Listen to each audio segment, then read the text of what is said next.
हाँ दोस्तों, जय भीम एग्जाम में आपका हार्दिक स्वागत है। और बात कर रहे हैं वैदिक सभ्यता के बारे में। इससे दो पार्ट पूरे कंप्लीट हो चुके हैं। एक पहला प्रागैतिहासिक काल, दूसरा हड़प्पा काल। ये दोस्तों दोनों चैप्टर कंप्लीट हो चुके हैं। और ये दोस्तों मैंने ऐसे चैप्टर कराए जो पेपर में बहुत महत्वपूर्ण इंपॉर्टेंट क्वेश्चन आते हैं यहीं से ही। क्योंकि सबसे पहले किससे पूछा, जिस जो चीज़ सबसे पहले अस्तित्व में आती है उससे ज़्यादा क्वेश्चन पूछे जाते हैं। और दोस्तों फिर बात कर रहे हैं हम वैदिक सभ्यता के बारे में। दोस्तों वैदिक सभ्यता का जो मूल निवासी थे वो इनका जो आर्य को जो वैदिक सभ्यता थी वो दोस्तों खाकी सभ्यता थी। ये दोस्तों मध्य एशिया की सभ्यता थी। ये दोस्तों अफगानिस्तान के भारत के ऊपर इधर साइड में चीन चले और चीन के पास में इधर अफगानिस्तान, अफगानिस्तान से ऊपर ईरान, ईरान, कजाकिस्तान, तुर्कमेनिस्तान, इधर नॉर्थ पोल में। यहाँ से दोस्तों वैदिक सभ्यता का उदय हुआ था। और ये माना जाता है कि और एक यहाँ के निवासी थे, मध्य एशिया के निवासी थे। और एक नई सभ्यता नई सभ्यता लेकर आए थे और जो क्या कहलाई, ग्रामीण सभ्यता कहलाई थी। और जो हड़प्पा काल की सभ्यता थी वो दोस्तों नगरीय सभ्यता थी और विकसित सभ्यता थी। उसका व्यापार होता था। मगर जो वैदिक सभ्यता में दोस्तों, वैदिक सभ्यता में व्यापार का महत्व नहीं था। कृषि पशुपालन का महत्व दिया गया है। और दोस्तों सबसे ज़्यादा महत्व था वो गाय का दिया गया है। क्योंकि गाय के ही द्वारा ही लोगों को जो गाय क्या थी, मैन थी। एक रुपए के रूप में उसको जाना जाता था कि अगर जिसके पास में 10 गाय है तो वो अमीर है, जिसके पास में 5 गाय है तो वो गरीब है। अगर किसी की गाय चोरी हो जाती थी या कोई चुरा ले जाता था, वो उसका काम होता था, जो मुखिया होता था वहाँ का, तो उसको गाय को ढूंढे। अगर नहीं ढूंढता है तो उसको उसका हरियाणा देना पड़ता था, चाहे अपनी दूसरी गाय दे या उसको ढूंढ के लाके दे। तो दोस्तों ये थी वैदिक सभ्यता। और हम बात कर रहे हैं लिखित रूप से वैदिक सभ्यता के बारे में। दोस्तों जो इसके जानकारी की स्रोत है दोस्तों, इस सभ्यता की जानकारी के स्रोत, इसीलिए क्या इसके जो स्रोत है वो क्या है, वेद है। वेद के द्वारा ही हमें तो मालूम पड़ी कि ये वैदिक सभ्यता है। इसीलिए इसे वैदिक सभ्यता या वैदिक संस्कृति कहा जाता है। कौन सी संस्कृति अगर पेपर में आए कि वेद के द्वारा किसे जाना जाता है, वैदिक सभ्यता को या वैदिक सभ्यता को या हड़प्पा सभ्यता को, या क्या टिक करेंगे, वैदिक सभ्यता या वैदिक संस्कृति। दो में से एक ही होगी, दोनों बातें एक ही है। फिर दोस्तों सिंधु सभ्यता के पतन के बाद भारत में एक नई सभ्यता का उदय हुआ। और दोस्तों क्या कहलाई वो, ग्रामीण सभ्यता कहलाई। कौन सी सभ्यता, ग्रामीण सभ्यता। और जो इसके संस्थापक थे वो कौन थे, आर्य थे। कौन थे, आर्य थे। आर्यों ने कौन सी सभ्यता का विकास किया दोस्तों, ग्रामीण सभ्यता का। और ये किस क्षेत्र में बटे हुए थे, छोटे छोटे कबीलाई क्षेत्र में बटे हुए थे। और ऐतिहासिक काल दोस्तों, इसे जो मैंने बताया था ना, जिसमें प्राकृतिक साक्ष्य, लिखित साक्ष्य दोनों उपलब्ध हो और जो लिखित साहित्यिक साक्ष्य मिले हो, उन्हें पढ़ लिया गया हो, तो उसे दोस्तों ऐतिहासिक काल कहा जाता है, हिस्टोरिकल पीरियड कहा जाता है। प्राकृतिक साक्ष्य और लिखित साक्ष्य दोनों उपलब्ध हो तथा लिखित साक्ष्य को पढ़ा जा सके तो उसे दोस्तों ऐतिहासिक काल कहा जाता है।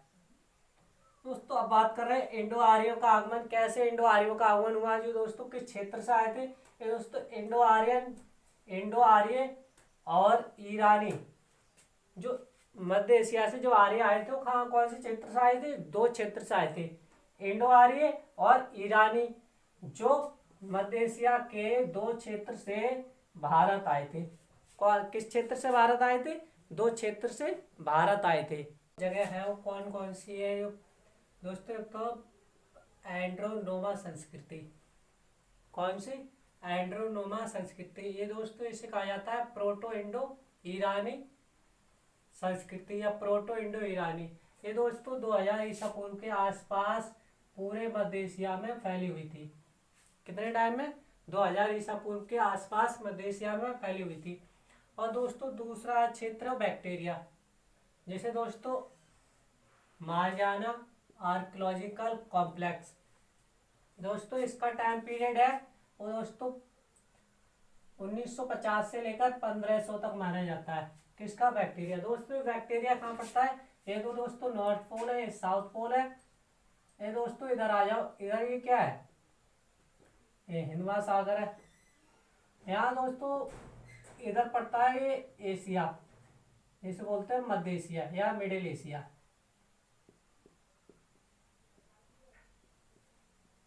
तो दोस्तों मिडिल एशिया है, इसी के पास में पड़ता है मिडिल एशिया। यहाँ पर दोस्तों पड़ता है अल्पास पर्वत। कौन सा पर्वत? अल्पास पर्वत। ये दोस्तों अल्पास पर्वत है। अल्पास पर्वत को ही बैक्टीरिया कहा जाता है। क्या कहा जाता है? अल्पास पर्वत को बैक्टीरिया ही कहा जाता है। अल्पास पर्वत के जो किनारे के लोग रहते थे वो मध्य एशिया कहा जाता है। दोस्तों मध्य एशिया में कौन कौन से क्षेत्र आते हैं? जैसे किर्गिस्तान, उज्बेकिस्तान, तुर्कमेनिस्तान, कजाकिस्तान और कजाकिस्तान। ये दोस्तों इसके 5 समूह को मिलाकर क्या कहा गया? मध्य एशिया कहा गया दोस्तों, मध्य एशिया कहा गया। और ये किसमें, इसका वर्णन किसमें है? तो दोस्तों ईरानी ग्रंथ है जैन अवेस्ता, जिसमें क्या है, जो वहाँ की भाषा मैच करी गई थी, यहाँ की संस्कृत तो वहाँ की ईरानी भाषा, जो शब्द में मिलाए गए थे, और उसमें क्या जो मिलकर जो अर्थ निकला था वो किससे मैच हो रहा है दोस्तों? जो आर्य लोग आए थे वो कहाँ से आए थे? मध्य एशिया या अल्पास पर्वत के किनारे। यहाँ पर दोस्तों ईरान है, इराक है, इस क्षेत्र से आए थे दोस्तों। और ये मध्य एशिया दोस्तों, ये नाम किसने दिया था? जो मध्य एशिया नाम है ये किसने दिया था? तो दोस्तों जो, और मध्य एशिया किसे बोला जाता है? तो दोस्तों ये मध्य एशिया किसे बोला जाता है? मुख्य 5 देशों का समूह, मुख्य 5 देशों का समूह, जैसे तुर्कमेनिस्तान, कजाकिस्तान, तजाकिस्तान और तुम्हारा उज्बेकिस्तान, किर्गिस्तान। ये क्या है? सारे तान है। किससे स्टार्ट हो रहा है? तान से। तो इसे क्या कहा गया दोस्तों? मध्य एशिया कहा गया। और ये नाम किसने दिया था? 1843 में अलेक्जेंडर वॉन हम्बोल्ट ने ये नाम दिया था। क्या? मध्य एशिया नाम। अगर पेपर में पूछ ले कि मध्य एशिया नाम किसने दिया था, तो दोस्तों 1843 में अलेक्जेंडर वॉन हम्बोल्ट ने दिया था। और यहाँ का जो आर्य थे वो किस क्षेत्र से आए थे? ये दोस्तों अल्पास पर्वत के किनारे जो क्षेत्र पड़ते हैं, जैसे तुर्कमेनिस्तान, इराक, यहाँ से दोस्तों आए थे। और बैक्टीरिया कैसे कहा जाता है दोस्तों? बैक्टीरिया, अल्पास पर्वत को ही बैक्टीरिया कहा जाता है, अल्पास पर्वत को ही बैक्टीरिया कहा जाता है। दोस्तों दास शब्द आया है वो दोस्तों प्रथम बार किसमें लिया गया था? ऋग्वेद में लिया गया था। और ऋग्वेद क्या है? सबसे प्राचीन ग्रंथ है। कौन सा ग्रंथ है? सबसे प्राचीन ग्रंथ है। जो दोस्तों आर्य आए थे हल्के हल्के ईरान, इराक, अफगानिस्तान, दक्षिणी अफगानिस्तान होते हुए जब भारत में एंटर किए थे। और दोस्तों उससे पहले जो यहाँ पर क्या हुआ था? युद्ध हुआ था। और किस में हुआ था? 5 आर्य थे, 5 अनार्य थे। और उसमें युद्ध किसका हुआ था? राजा सुदास का हुआ था। और किसकी वजह हुई थी? राजा सुदास की वजह हुई थी दोस्तों। एक राजा थे, राजा विदय, और उनके पंडित थे राहुगढ़। ये दोस्तों उत्तर में संस्कृत का प्रचार कर रहे थे, क्योंकि ज्यादातर ग्रंथ थे, क्योंकि बिना लालच के कोई भी, अगर कोई तुमसे कहे स्पेनिश सीखनी है, जापानी सीखनी है, तो बिना लालच के सीखोगे नहीं।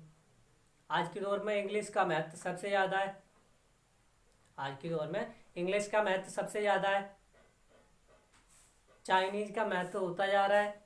ये दोस्तों क्या है कि जो महत्व, उसकी जो भाषा है उसको समझने के लिए क्या हमें कुछ तो सीखना पड़ेगा ना, भाषा सीखनी पड़ेगी। तो क्या था, उत्तर में प्रचार किया था राहुगढ़ ने, और दक्षिण में प्रचार किया था अगस्त ने। किसका? संस्कृत भाषा का। दोस्तों फिर क्या होता है, आगे आने वाले टाइम में लड़ाई होती है, जिसमें 5 आर्य थे, जो लड़ाई होती है 5 अनार्य थे, खूब लड़ाई होती है। और दोस्तों प्रथम बार किसका यूज किया गया था इस लड़ाई में? घोड़ों का यूज किया गया था। किसका यूज किया गया था? घोड़ों का। तो इसीलिए इस युद्ध के लिए क्या कहा जाता है? 10 राजाओं का युद्ध कहा जाता है, या विश्व का प्रथम युद्ध कहा जाता है। और दोस्तों इन्होंने सबसे पहले किस पे कहाँ आए थे? ये आए थे दोस्तों पंजाब में। कहाँ आए थे? पंजाब में। और पीरियड था वो 2350 से लेकर 1750 तक था। फिर वैदिक काल का टाइम पीरियड है वो 1500 से लेकर 600 वैदिक सभ्यता का टाइम पीरियड 1500 से लेकर 600 ईसा पूर्व तक है। दोस्तों ये इनके टाइम बीच का जो गैप है वो कितने साल का है? 200 साल का लगभग है। कोई निश्चित नहीं है कि 200 साल का, ये कहीं 250 साल दे रखा है, कहीं 200 साल दे रखा है, कहीं 150 साल दे रखा है, तो ये निश्चित नहीं है। ये दोस्तों इसे पूर्व वैदिक काल भी कहा जाता है, पूर्व वैदिक काल भी कहा जाता है, पूर्व वैदिक काल, या दोस्तों इसे संक्रमण काल भी कहा जाता है, संक्रमण काल कहा जाता है। संक्रमण काल का अर्थ है दोस्तों, पूर्व वैदिक काल का अर्थ है दोस्तों यहाँ पे वैदिक काल के भी लोग थे और हड़प्पा सभ्यता के भी लोग थे, हड़प्पा सभ्यता के भी लोग मौजूद थे और फिर वैदिक काल के भी लोग आ चुके थे जो आर्य लोग थे। फिर दोस्तों संक्रमण काल ऐसे काल को कहा जाता है जिसमें कार्य ना हो या कार्य नहीं कर सके। जैसे इस समय दोस्तों कोरोना चल रहा है, भली बात है, मेन उदाहरण यही है कि जो कोरोना चल रहा है और हमने जो जो इतनी कंडीशन खराब हो गई थी मई जून या अप्रैल मई में, कि लोग साइकिल से जिन्होंने कभी घर नहीं देखा था, जो लोग 10-10 साल 20-20 साल ड्यूटी पर हो गए थे, उन्होंने कभी घर नहीं देखा था। वो लोग कैसे आए थे? साइकिल से आए थे, पैदल आए थे, कितने लोग तो मर गए रास्ते में चलते चलते, पता ही नहीं पड़ा, कहीं ट्रेन से कट गए, ये तो था ना। तो उस समय जो कार्य था वो गवर्नमेंट सरकार ने रेलवे बंद करा दी, कंपनियां बंद करा दी, तो क्या हो गई, एक स्थिति कैसी हो गई? शून्य हो गई। कैसी स्थिति हो गई? शून्य स्थिति हो गई, जिसमें कार्य का कोई महत्व नहीं था, कार्य कोई महत्व नहीं था या कार्य का कोई वो नहीं था। और फिर कोरोना के काल के बाद में हम देख रहे हैं कि कितना बदलाव आ गया। मास्क, ये तो टेक्नोलॉजी इतनी जल्दी विकसित हो गई, नहीं पता ना खा से कहाँ हो जाता ही का। अगर टेक्नोलॉजी ना होती, अगर हड़प्पा सभ्यता में ही टेक्नोलॉजी होती तो क्या हड़प्पा सभ्यता नष्ट हो जाती? क्या नहीं होती ना। वैसे ही इतनी टेक्नोलॉजी विकसित होने के बाद में, इतनी कोवैक्सीन होने के बाद में, तब ये कोरोना कवर करा गया है। तो इसमें क्या था, सिर्फ कार्य जो मापदंड है वो क्या हो गए? शून्य हो गए, कि नहीं कहीं जा रहे थे, नहीं कहीं आ रहे थे, और आ रहे हैं तो बड़ा परेशानी से आ रहे हैं लोग, टैंकर, दूध के टैंकर में आ रहे हैं। तो उसके बाद में फिर एक नया बदलाव आया। पहले अगर कोई मास्क पहन लेता तो क्या कहते थे पता है? बास आ रही है क्या, ये तो बोलते थे ना, क्या बास आ रही है। अब किसी से बोल दो, अब तो जुर्माना है 10,000 का, एक बार मास्क नहीं पहनोगे 1,000, फिर दोबारा मास्क नहीं पहनोगे सीधा 10,000। तो दोस्तों ये उसके टाइम पीरियड में कुछ काम नहीं हो पाए, उसे क्या कहा जाता है? संक्रमण काल कहा जाता है। जैसे भली बात ही उदाहरण है कोरोना काल का, इसमें कोई कार्य नहीं हो रहा है, कोई जीडीपी ग्रोथ नहीं कर रही है, कि कार्य कहीं हो ही नहीं रहा है, जीडीपी कहाँ से उठेगी? जीडीपी तो किसने उठाई है? सबसे ज्यादा शराब पीने वालों ने इंडिया की जीडीपी उठा के रख दी। और किसान है जिसको सभी लोग क्या समझते हैं? बेकार समझते हैं, यूजलेस समझते हैं। तो दोस्तों फिर वैदिक काल का वो, उसके बाद में संक्रमण काल के बाद में क्या आया दोस्तों? वैदिक काल आया। क्या आया? वैदिक काल आया। वैदिक काल को दोस्तों दो भागों में बांटा गया है, ऋग्वैदिक काल और उत्तर वैदिक काल। ऋग्वैदिक काल और उत्तर वैदिक काल। दोस्तों इसका टाइम पीरियड था वो 1500 BC से लेकर 1000 ईसा पूर्व तक था, और इसका दोस्तों उत्तर वैदिक काल का 1000 से लेकर 600 BC तक था। और दोस्तों वैदिक काल का जो मुख्य आधार था वो था, इस समय क्या हुआ? लोहे का प्रयोग होने लगा। हड़प्पा सभ्यता में हमने देखा था कि तांबे का प्रयोग होने लगा, तांबा प्रयोग होने लगा था। और फिर दोस्तों जब फिर उसके बाद में कुछ सालों बाद फिर क्या था? टिन बनाने लगे, तांबा और टिन के साथ में कांसा बनाने लगे। तो इसका क्या मुख्य उदाहरण, क्या मुख्य आधार था? कि लोहे के आधार पर इसका प्रयोग के, लोहे के आधार पर ही इसका विभाजन किया। किससे लिया गया? वैदिक सभ्यता। वैदिक सभ्यता कहाँ से विकसित हुई थी दोस्तों? ये दोस्तों क्या है? संस्कृत शब्द है। संस्कृत क्या है? भाषा है। और संस्कृत संस्कृत भाषा के लिए दोस्तों पढ़ना हम सीखेंगे, और सीखने के बाद में जब उसको सीख जाएंगे तो किसकी जानकारी होगी? वेद की। किसकी जानकारी होगी? वेद की। और वेद से क्या बनता है? ज्ञान। ज्ञान दोस्तों ये विद धातु से बना हुआ शब्द है। किससे बना हुआ है? विद धातु से। और दोस्तों आर्य थे वो वैदिक सभ्यता के मुख्य निवासी थे। जो आर्य थे वो वैदिक सभ्यता के मुख्य निवासी माने जाते हैं। और आर्य भी शब्द क्या है दोस्तों? एक संस्कृत शब्द है। कौन सा शब्द है? संस्कृत शब्द माना जाता है। कौन सा शब्द है? संस्कृत शब्द है, जिसका व्यापक अर्थ है दोस्तों, जो आर्य शब्द का अर्थ है दोस्तों क्या था? श्रेष्ठ है, कुलीन है, उच्चतम व्यक्ति है। और ये दोस्तों किसको इंडिकेट करते हैं? भाषा समूह को सूचित करते हैं। क्यों? क्योंकि ये लोग अपने साथ में क्या लेकर आए थे? गाय लेकर आए थे, घोड़े लेकर आए थे।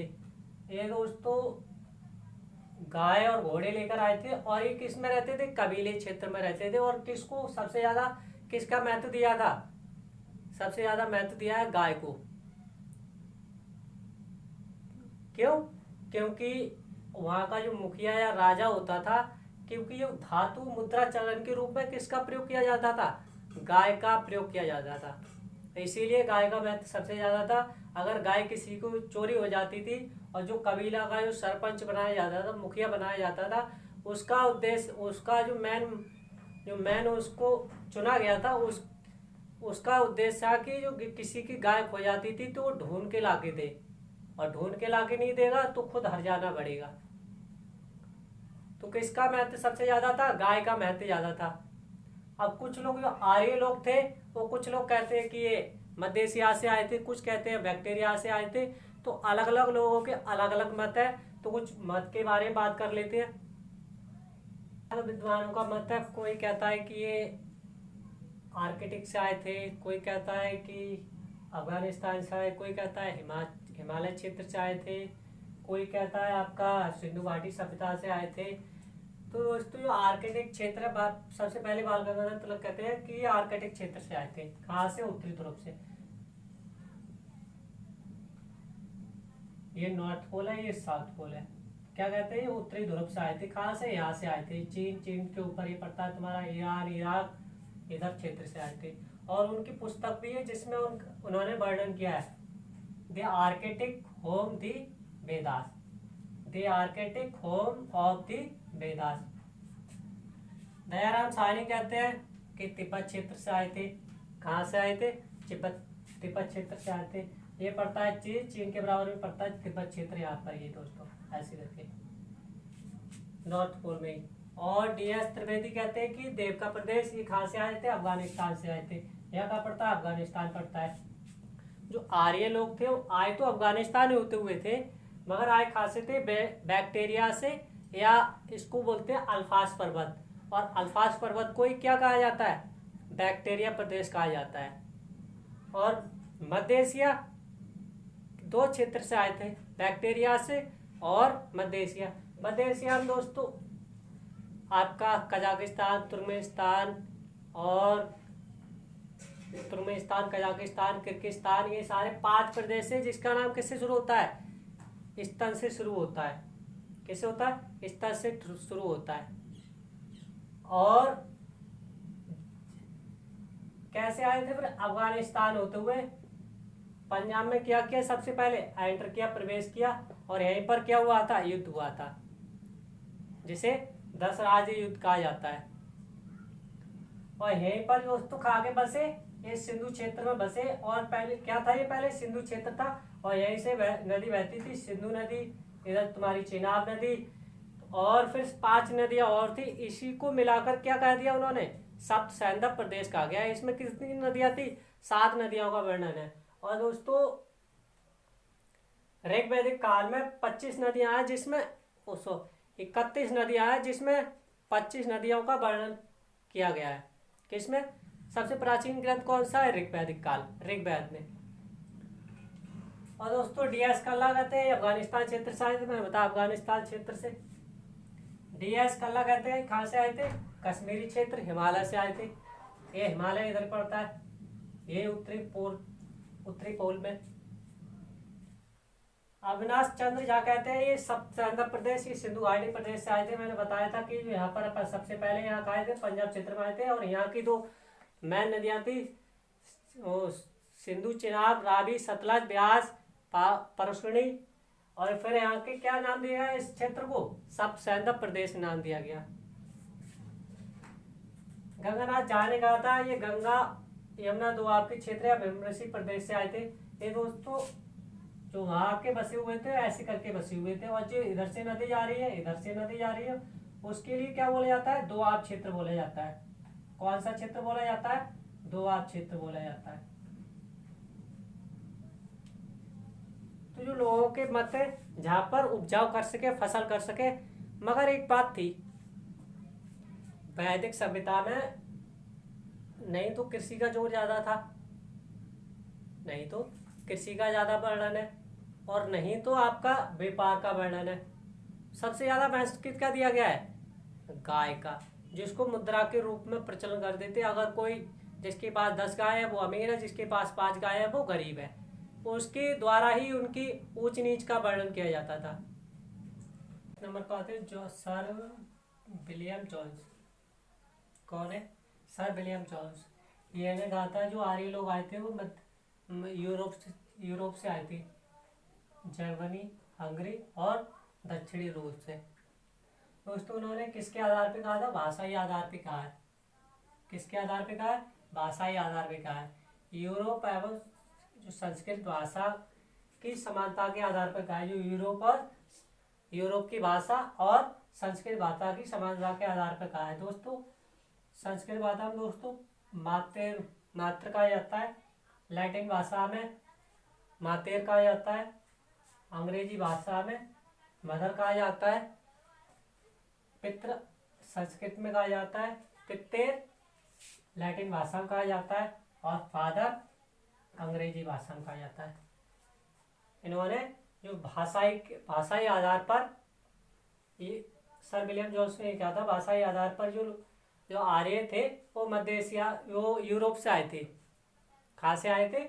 यूरोप से आए थे। यूरोप क्षेत्र कौन कौन सी है? जर्मनी है, हंगरी है, दक्षिणी रूस है। फिर दूसरे नंबर मैक्स मूलर कहते हैं मध्य एशिया से आए थे। और दोस्तों ईरानी ग्रंथ है जैन अवेस्ता और वैदिक भाषा। जो जैन अवेस्ता में जो भाषा, जो ग्रंथ में पाया गया है, जो भाषा लिखी हुई है, और वैदिक सभ्यता की भाषा जो संस्कृत है, वो दोनों आपस में अर्थ निकाला गया है। तो क्या कर रही है? मैच कर रही है, मतलब मिलाप कर रही है, समानता पाई गई है दोनों में। तो इसी के आधार पर क्या कहा था उन्होंने कि मध्य एशिया से आए थे, या बैक्टीरिया प्रदेश से आए थे, या अल्फाज पर्वत से आए थे। मगर एक अपवाद पाया गया, ऋग्वेद में मध्य एशिया का कोई वर्णन नहीं है। ऋग्वेद में मध्य एशिया का कोई वर्णन नहीं है। कुछ दोस्तों बात करते हैं ये तो मध्य एशिया के बारे में। दोस्तों कुछ पश्चिम एशिया से अभिलेख पाए गए हैं, जैसे कस्सी है, मितन्नी है, वहां से जो अभिलेख पाए गए उनके आधार पर ही कहा जा सकता है कि पश्चिमी एशिया से आया है। वहाँ की जो भाषा है वो भी मैच कर रही है, जैसे बहुरूपीय परिवार भाषा, भारतीय और यूरोपीय भाषा, भारतीय और यूरोपीय भाषा। जो रूस है वो किन दो कुछ आता है एशिया महाद्वीप में भी आता है, कुछ यूरोप महाद्वीप में भी आता है। तो प्राचीनतम साक्ष्य के आधार पर ग्रीक है, लैटिन है और संस्कृत भाषा में जो ग्रंथ मिले हैं वो किससे मिलाप करते हैं? वैदिक सभ्यता से। कि वैदिक सभ्यता से कौन सी? संस्कृत भाषा से मैच कर रहे हैं।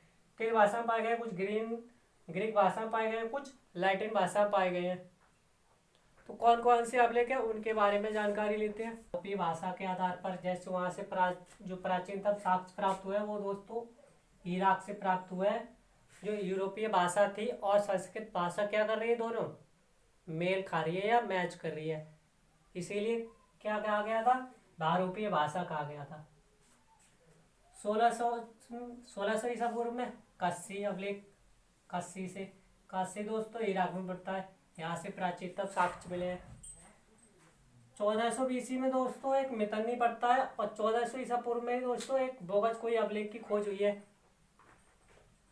और 1400 BC क्या है, ये बोगस कोई अभिलेख है। और 1400 ईसा पूर्व क्या है, मितरनी अभिलेख है। मितरनी दोस्तों ये सीरिया में पड़ता है। तो दोस्तों ये मेन मकसद ये माना जाता है कि जो आर्य थे वो सीरिया और इराक से उनका आगमन माना जाता है। कहाँ से आगमन माना जाता है उनका, इराक और सीरिया से उनका आगमन माना जाता है। और दोस्तों 1400 ईसा पूर्व में अभिलेख था बोगस कोई, ये दोस्तों एशिया माइनर से माना जाता है। एशिया माइनर पड़ता है ये दोस्तों, पड़ता है ईरान में। खास है एशिया माइनर से प्राप्त हुआ, ये पड़ता है ईरान में। दोस्तों जो अभिलेख मिला है उसमें देवताओं की चर्चा की गई है और ऋग्वेद में भी देवताओं की चर्चा की गई है। ऋग्वेद में वैदिक देवताओं के नामों की चर्चा की गई है। कौन कौन से, इंद्र, वरुण, मित्र। और यहाँ पर दोस्तों संस्कृत उसमें हमारे ग्रंथ में कहा गया है आगेन के लिए। मगर जो बोगस कोई अभिलेख से प्राप्त हुआ है वहाँ तो दोस्तों इंद्र का भी वर्णन है, वरुण का भी है, मित्र का भी है। और आगेन की जगह किसका है, नासत्य का है। किसका, नासत्य। और दोस्तों जो नासत्य देवता थे वो चिकित्सा संबंधित देवता थे। किससे, चिकित्सा संबंधित देवता थे। और अश्विन जिसे बौद्धिक कहा जाता है या ज्ञानी कहा जाता है। दोस्तों किसका जिक्र किया गया है, सतयुग या जिसे त्रेतायुग को सतयुग या कृतयुग कहा जाता है। फिर दोस्तों दूसरे नंबर पर आता है त्रेतायुग, फिर आता है द्वापर युग और फिर कलयुग। दोस्तों इसमें बताया गया है कि जो इसमें हर युग अपने पिछले युग से घटिया बताया गया है। कैसा बताया गया है, घटिया या बेकार। क्या होता है, मापदंडों का हल्के हल्के क्या होने लगता है, पतन होने लगता है। जैसे इस समय पानी की समस्या बढ़ती जा रही है, आने वाले टाइम में ऐसा होगा कि जैसे बिजली का बिल आता है वैसे ही आने वाले टाइम में पानी का भी बिल आएगा। और कई राज्यों में सरकार ने लागू भी किया है कि एक व्यक्ति के लिए मात्र 55 लीटर पानी दिया जाएगा। कितना, 55 लीटर पानी। क्या बताया गया है, घटिया बताया गया है। और ये भी कहा गया है कि एक युग के बाद दूसरा युग आरंभ होता है, तब नैतिक मूल्य और सामाजिक मापदंडों का क्या होता है, पतन होता है। जैसे हड़प्पा सभ्यता थी, वो सबसे विकसित सभ्यता थी और नगरीय सभ्यता थी, और व्यापार भी होता था कई विदेश से, जैसे मेसोपोटामिया, मिस्र से, जैसे इजिप्ट बोलते हैं। फिर उस हड़प्पा सभ्यता का पतन होने के बाद क्या है, वैदिक सभ्यता। तो ये बीच में जो काल था, जो 200 साल था, कितना था, 200 साल था या लगभग 250 साल था, वो कैसा था, इसमें कुछ संभव हो पाया, कोई सभ्यता विकसित आई क्या, हड़प्पाई सभ्यता विकसित हो जाती बाद में। क्या ही बाहर से जो लोग आए थे विदेश से, वो कौन सी सभ्यता विकसित की उन्होंने, वैदिक सभ्यता। और क्या सभ्यता का नाम दिया गया, वैदिक। चमास पुराण में 4 युग दिए हैं, कौन कौन से दोस्तों, सतयुग जिसका टाइम पीरियड, सबका टाइम पीरियड था वो भगवान जी ने सबका क्या रखा है, बराबर बराबर रखा है। 4,32,000, 4,32,000, 4,32,000, 4,32,000। इन्होंने अच्छे कर्म किए सतयुग में, एक बड़ा, और अच्छे कर्म किए, फिर 2, फिर और अच्छे किए 3, फिर और अच्छे किए 4। फिर ये सबसे अच्छा युग माना गया, वो क्या माना गया, सतयुग। और जो इसका टाइम पीरियड कितने वर्ष तक रहा है, 1728, या ऐसे कर लो 17,28,000, 17,28,000। फिर दोस्तों आ जाओ त्रेता युग में। त्रेता युग में काम और अच्छे किए, प्रार्थना की, कर्म अच्छे किए। फिर दोस्तों आ गया 3, किससे हो गया, सतयुग से कैसा हो गया, घटिया हो गया ये। तो इसका टाइम पीरियड कितना हो, 12,96,000, 12,96,000 टाइम पीरियड किसका रहा है, त्रेता युग का। फिर दोस्तों द्वापर युग में कोई अच्छे कर्म नहीं किए यार, तो इनका टाइम पीरियड कितना रहा, 86 लाख 86,04,000, ओ सॉरी 8,64,000 है, 8,64,000। फिर कलयुग में भैया देख रहे हो आज के दौर में यही तो कलयुग चल रहा है। नेक नेक बात के पीछे लड़ाई हो जाती है दोस्तों। जो जो चार युग मिलाकर क्या बनते हैं, एक दिव्य युग बनता है।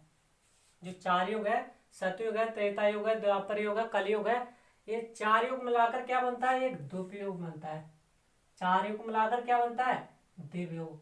और ऐसे 71 दिव्य युग मिलाकर क्या बनता है, मनमांत्रा। क्या बनता है, मनमांत्रा।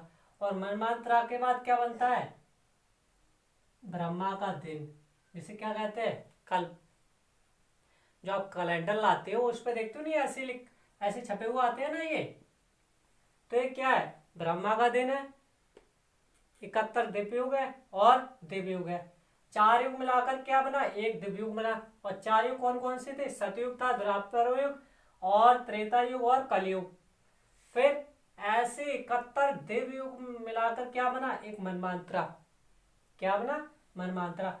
और मनमांत्रा के बाद क्या बनता है, कल्पसूत्र, जिसे क्या कहा जाता है, ब्रह्मा का दिन। क्या कहा जाता है, ब्रह्मा का दिन। और कुछ आगे बहुत कुछ है, बात कर लेते हैं। जैसे सतयुग है, इसमें दोस्तों मैंने अलग अलग लिख दिए हैं, जो अवतार लिए गए हैं वो सारे लिख दिए मैंने। ये दोस्तों पहला आता है मत्स्य अवतार। इसमें दोस्तों मछली का, सबसे पहले किसका, वो कौन सा प्राणी आया है, कौन सा जंतु आया है दोस्तों, मछली। सबसे पहले किसका विकास हुआ था, मछली। और ये दोस्तों क्या है, जलीय जीव है। फिर दोस्तों कूर्म अवतार, मत्स्य अवतार के बाद कूर्म अवतार। दोस्तों कूर्म अवतार में आता है कछुआ।